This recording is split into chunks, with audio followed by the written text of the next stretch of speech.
ආයු බොහෝ වේවා. ලෝකයට සාමය උදා වේවා.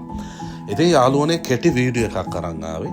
මම අද යනවා ජෙරුසලමේ ඉඳන් මල මුහුද එහෙම නැත්නම් ජෙරිකෝ ප්‍රදේශයට. ඉතින් ඊශ්‍රායලයේ මේ වෙද්දී යුදමය වාතාවරණයක් තිබෙනවා. ඒක ඔබ අප කවුරුත් දන්නා දෙයක්. ඊශ්‍රායලය ඉරානයට පහර දෙද්දී ඉරානය විසින් ඊශ්‍රායලට මිසයිල් මගින් ප්‍රහාර එල්ල කරනවා. මීට අමතරව ලෙබනනේ හිස්බුල්ලාත් ඊශ්‍රායලයේ දෙසට ප්‍රහාර එල්ල කරනවා. ඒක නොරහසක්.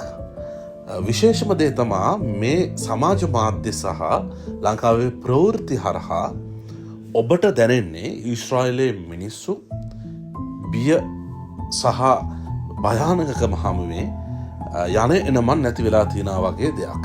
ඉතින් මේක පැහැදිලි කරන්න තමයි මම ආවේ. මොකද ලංකාවේ ගොඩක් අය ඊශ්‍රායලයේ වැඩ කරනවා. ඉතින් ඔවුන්ගේ ආදරණීයයන් බොහෝමයක් බය වෙලා ඉන්නවා. ඉතින් මිසයිල ඊශ්‍රායල දෙසට එන එක ඇත්තක්. හැබැයි ඊශ්‍රායලයේ තිබෙනවා හොඳ තාක්ෂණයක්. පෙර දැනුවත් කිරීමේ තාක්ෂණයක් තිබෙනවා. අපේ ජංගම දුරකථන සහ සයිරන් සහ හෝම් ෆ්‍රන්ට් කමාන්ඩ් එක හරහා ඒ හරහා ආරක්ෂිත ස්ථානවලට මිසයිලයක් ළඟා වෙන්න කලින් යොමු කරනවා. දෙවැනි පියවරේදී ඊශ්‍රායලට එන ඒ මිසයිල ප්‍රහාර බොහෝමයක් අයන් දොහොම සිස්ටම් එකෙන් විනාශ කරනවා. සමහර මිසයිල ප්‍රමාණයක් බිම පතිත වෙනවා. හැබැයි බය වෙන්න දෙයක් නැහැ. ඒ වෙද්දී ජනතාව ඉන්නේ ආරක්ෂිත ස්ථානවල. එහෙම නැත්නම් ෂෙල්ටර්ස් වල. ඕක තමයි ඇත්තම තත්ත්වය. ඉතින් ඊශ්‍රායලට එන්න බලාගෙන ඉන්න අයත් ගොඩක් බය වෙනවා ඇති. ඉතින් බය වෙන්න එපා. ඉදිරියේදී ඔබට අනිවාර්යයෙන්ම ඉක්මනින්ම එන්න ලැබෙයි.